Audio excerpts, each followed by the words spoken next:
Muy buenas a todos, muy buenas profesor.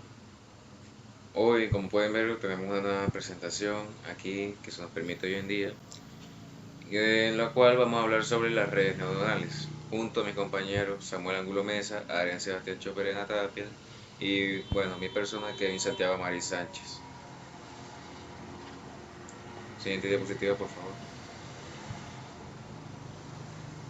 Estos serán los temas que veremos un poco más adelante. Ahora mi compañero Samuel les va a hablar un poco sobre lo que serían las redes neuronales. Bueno, les daré una pequeña introducción sobre lo que son las redes neuronales. Nosotros le hablaremos sobre un tipo de inteligencia artificial que imita el funcionamiento del cerebro y es las redes neuronales. Pues bueno, estas redes están formadas por capas de neuronas artificiales que aprenden a partir de datos de entrenamiento. Con estos pueden ser capaces de resolver tareas complejas de una forma eficiente y rápida. Ya que estamos un poco empapados sobre de qué trata este tema, ahora pasamos de lleno a lo que es. Pasa, por favor.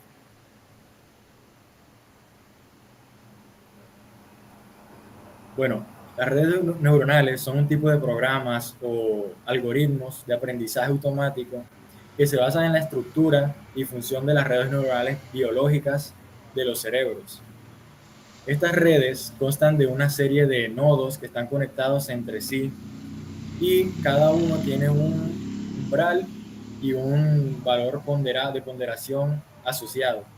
Cuando uno de estos nodos sale, y al salir tiene su valor umbral, es más alto que el especificado, este nodo se activa.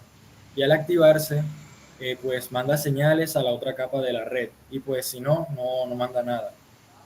Estas redes funcionan con lo que mencioné anteriormente, los datos de entrenamiento, que con estos pueden mejorar y perfeccionar su precisión con el paso del tiempo. Una vez perfeccionadas, estas son convertidas en herramientas. Cuando uno las convierte en herramientas, estas nos dan acceso a la agrupación de datos a gran velocidad. Las tareas que requieren de reconocimiento de voz o de imagen podrían llevar minutos, cosa que si lo hace un ser humano llevaría horas. Un gran ejemplo para esta inteligencia artificial sería el algoritmo de búsqueda de Google. Gracias.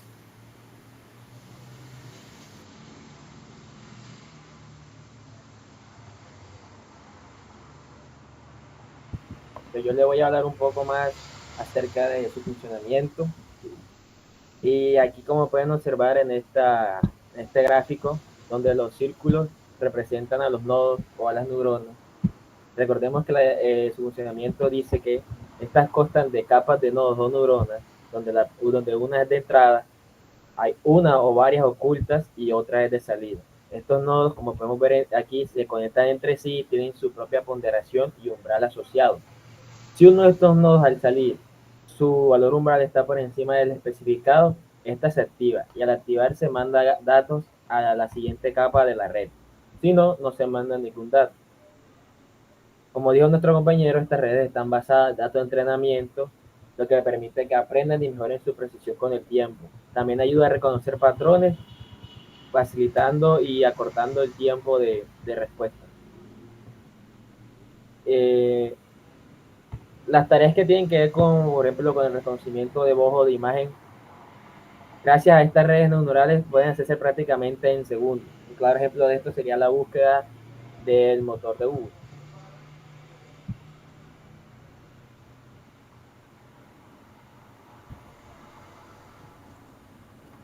Bueno, a continuación ahora yo les hablaré sobre lo que serían los tipos. Existen muchos tipos de redes neuronales, los cuales nos pueden ayudar para diversas situaciones, que nosotros incluso hacemos en el día a día, pero no nos damos cuenta. Siguiente diapositiva, por favor. Bueno, estos son algunos tipos porque hay varios, hay muchos. Bueno, vamos a comenzar primero con la monocapa. Es algo muy sencillo de entender. En el anterior gráfico vimos bastantes líneas de nodos, o sea, las neuronas, las cuales los nodos están inspirados en lo que serían las neuronas del cerebro.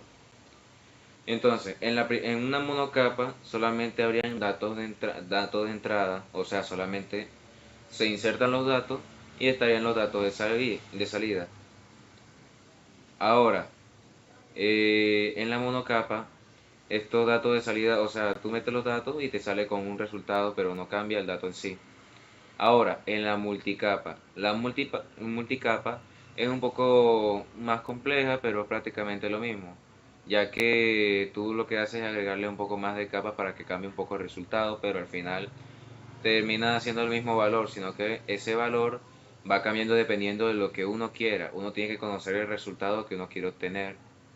Ahora, la convolucional. Aquí nos dice que se priorizan en procesos los datos con la estructura de cuadrícula, con imágenes, videos y datos. Bueno, esto lo podemos ver mucho en la inteligencia artificial, lo que sería, por ejemplo, crear una imagen dependiendo de lo que tú le dices, pero eso ya es algo mucho más complejo. Es como decirle a una persona, dibújame un lápiz, dibújame un celular, dibújame lo que sea una persona. Eso es lo que más o menos hace, es mucho más complejo y para eso se necesitan muchas conexiones neuronales o de nodos.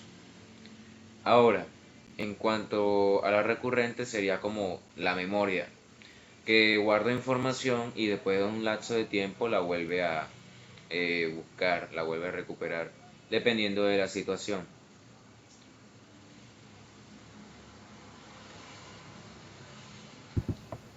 Cuando yo vengo a hablar de los usos otra vez, y es que por así decirlo, 4 usos más frecuentes que tienen las redes neurales, y el primero de todos, que es el más popular, pues se ha vuelto muy recurrente el uso en los últimos años, es el de la inteligencia artificial. Cosas como el reconocimiento de imagen, voz y visión por computadora, que conllevan, por ejemplo, el desbloqueo facial y por voz, asistentes virtuales como Siri, Alexa, Cortana de Microsoft o ChatGPT, y traducción automática como el traductor de Google o el traductor de Apple. También se usa en los negocios y finanzas para predecir precios de acciones y criptomonedas, muy frecuente también. También para el análisis de riesgo y detección de fraudes, y sistemas de recomendación como el que usan Netflix, las compras por Amazon, escuchar música por Spotify. Otro uso que sí es un poco más nuevo es en la medicina, como por ejemplo la detección temprana de edades, el análisis genético y médico personalizado. Y un tema que, aunque es muy nuevo, ha evolucionado bastante y se está volviendo muy famoso su uso en países asiáticos como China, o en general en países más desarrollados, que es la robótica quirúrgica con inteligencia artificial. Aunque por ahora está en una etapa temprana donde se requiere el monitoreo de un experto en el tema, se prevé que en unos años el robot pueda hacer operaciones por sí mismo. Y por último uso tenemos la automatización. La conducción autónoma, coches como los Tesla, usan redes neurales para ver, entre comillas, y tomar decisiones en tiempo real, aunque aún le falta pulir este sistema.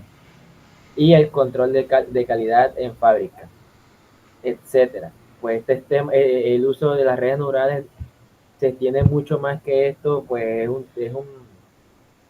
por así decirlo, es algo que se está usando bastante últimamente en la tecnología.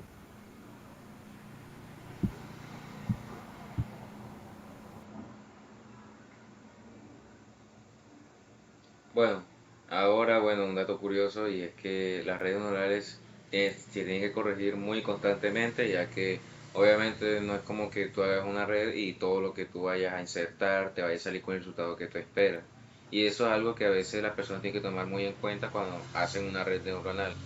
Y se choca con bastantes errores, entre otras cosas. Siguiente diapositiva, por favor. Bueno, ahora les voy a hablar sobre lo que sería el entrenamiento de una red neuronal. Una red neuronal, obviamente hay que entrenarla, es como nuestro cerebro, nosotros no tenemos que desarrollar nuestras habilidades aprendiendo y haciendo actividades. Pero bueno, tal vez se preguntarán por qué existe supervisado y no supervisado, por qué uno no es supervisado. Pero bueno, ahora les voy a explicar eso. El supervisado es aquel en el cual nos dice en que nosotros ya sabemos cuál es el resultado que nos espera, en el que nosotros queremos obtener.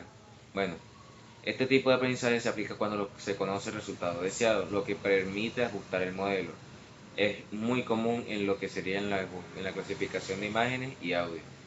En cuanto al no supervisado, No es que significa que tú dejas la red neuronal sola, sino que tú lo que estimas es un resultado, más no sabes cuál vas a obtener. Entonces, dependiendo de eso, tú vas disminuyendo la diferencia entre el resultado que obtienes y el resultado que esperas, los esperados.